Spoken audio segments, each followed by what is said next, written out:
स्वामी विवेकानंद ने एक बार कहा था कि अपने जीवन का एक लक्ष्य निर्धारित करो, अपने पूरे शरीर को उसे एक लक्ष्य से भर दो और हर दूसरे विचार को अपनी जिंदगी से निकाल दो।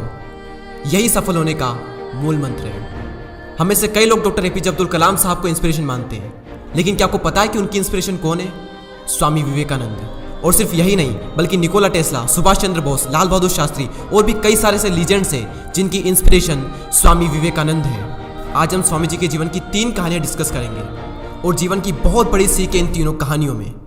पहली कहानी, एक बार स्वामी जी को नदी पार करना था और वो नदी के पास में खड़े थे। तभी एक साधु ने आकर उनसे पूछा, क्या आप ही स्वामी विवेकानंद हो?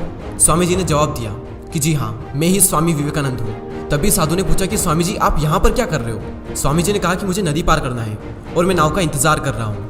तभी साधु ने कहा कि तुम इतने बड़े इंसान हो, कई सारे लोग तुम्हें अपनी प्रेरणा का स्रोत मानते हैं और तुम एक नदी पार नहीं कर सकते। देखो, मैं तुम्हें नदी पार करके बताता हूँ। तभी उस साधु ने पानी पर चल करके उस नदी को पार किया और फिर से पानी पर चल करके स्वामी जी के पास लौट कर आए और बोले कि देखो, मेरे पास इतनी शक्ति है, मेरे पास इतना टैलेंट है, मेरे पास इतना ज्ञान है, उसके बावजूद भी मुझे कोई नहीं जानता। और तुम्हारे पास कोई ज्ञान नहीं, कोई शक्तियाँ नहीं, उसके बावजूद भी तुम्हें सब जानते हैं। तभी स्वामी जी मुस्कुराए और साधु से पूछा कि तुम्हें यह विद्या सीखने में कितना टाइम लगा? साधु ने कहा कि 15 साल। इतने में स्वामी जी की नाव आ गई और स्वामी जी ने साधु को नाव में बैठाया और वहाँ से चल दिए। दोनों ने नाव में बैठकर नदी पार की और पार करने के बाद स्वामी जी ने अपनी जेब से 1 रुपया बाहर निकाला और उस नाव वाले को दे दिया। यानी कि दोनों के मिला के 50-50 पैसे यानी 1 रुपया उन्हें दे दिया। तभी स्वामी जी ने साधु से कहा कि जो काम तुम 50 पैसे में कर सकते थे, उसके लिए तुमने अपनी जिंदगी के 15 साल बर्बाद कर दिए। और अगर यही 15 साल तुम समाज की भलाई में लगाते तो आज तुम्हें भी पूरी दुनिया जानती। और मैंने यही किया, इसलिए मुझे पूरी दुनिया जानती है और तुम्हें कोई नहीं जानता।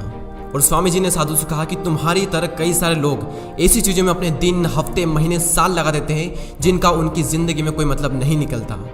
इसलिए अपने टाइम को ऐसी जगह पर लगाओ जहाँ पर उसका एक्चुअल में कोई सेंस निकले, क्योंकि टाइम से बढ़कर इस दुनिया में कोई भी इंपॉर्टेंट चीज़ नहीं है। अगर समय बर्बाद तो जिंदगी बर्बाद। दूसरी कहानी, एक बार स्वामी जी एक ब्रिज पर चल रहे थे। तभी वहाँ पर कुछ बंदर उनके पीछे पड़ जाते हैं। कोई बंदर उन पर लपक रहा, कोई उनका प्रसाद छीनने की कोशिश कर रहा और स्वामी जी उन बंदरों से पीछे छुड़ाने के लिए वहाँ से भागने लगे। स्वामी जी भागे जा रहे थे और वो बंदर भी उनके पीछे पीछे भागने लगे। तभी एक आदमी ने स्वामी जी से कहा कि तुम डरो मत, इनका सामना करो। तुम जितना ज़्यादा इनसे डरोगे ये तुम्हें उतना ही ज़्यादा डराएंगे।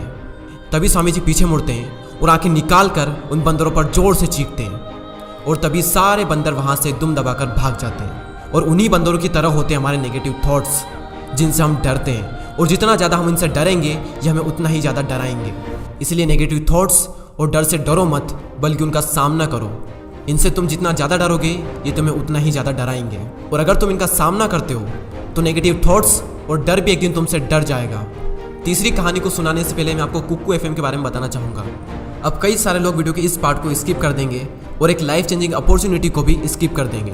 अगर आप स्वामी जी के बारे में और ज़्यादा जानना चाहते हैं या फिर उनकी बायोग्राफी को सुनना चाहते हैं तो कुक्कू एफएम पर उनकी बायोग्राफी डली हुई है, आप जाकर सुन सकते हैं। कुक्कू एफएम एक बहुत ही कमाल का प्लेटफॉर्म है जहाँ पर आपको कई सारी लाइफ चेंजिंग बुक समरीज और बायोग्राफीज मिलेगी, वो भी ऑडियो फॉर्म में। वैसे तो इसकी कॉस्ट 399 रुपीज़ पर ईयर है, लेकिन अगर आप DD20 कूपन कोड यूज़ करते हो तो आपको मिलेगा 20% का डिस्काउंट और फिर टोटल कॉस्ट होती है 319 रुपये और ये less than 1 rupees per day से भी कम है।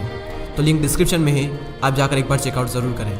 तीसरी कहानी, एक बार स्वामी जी उनके गुरु श्री रामकृष्ण परमहंस के साथ कहीं जा रहे थे। तभी रास्ते में उन्हें एक आदमी मिला जो पत्थर पर कुछ बना रहा था। तभी रामकृष्ण परमहंस जी ने पूछा कि तुम इस पर क्या बना रहे हो? तभी उस व्यक्ति ने जवाब दिया कि मैं एक राजा की मूर्ति बना रहा हूँ। रामकृष्ण जी ने पूछा कि क्या उस राजा की तुम्हारे पास में कोई तस्वीर है? तभी उस मूर्तिकार ने कहा कि नहीं, मेरे पास उनकी कोई तस्वीर नहीं है। तभी रामकृष्ण जी बोले कि अगर तुम्हारे पास उनकी कोई तस्वीर नहीं है तो फिर तुम उनकी मूर्ति कैसे बना सकते हो?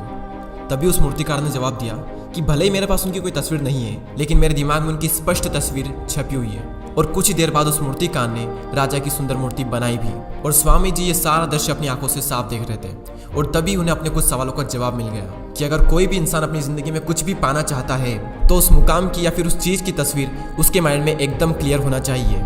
तो दोस्तों, उम्मीद करता हूँ कि आपको ये तीनों कहानियाँ पसंद आई होगी। इसी तरह के और भी वीडियोज़ को देखने के लिए सब्सक्राइब करके बेल आइकन को प्रेस करें। मैं मिलता हूँ आपसे अगली वीडियो में। जय हिंद, जय भारत।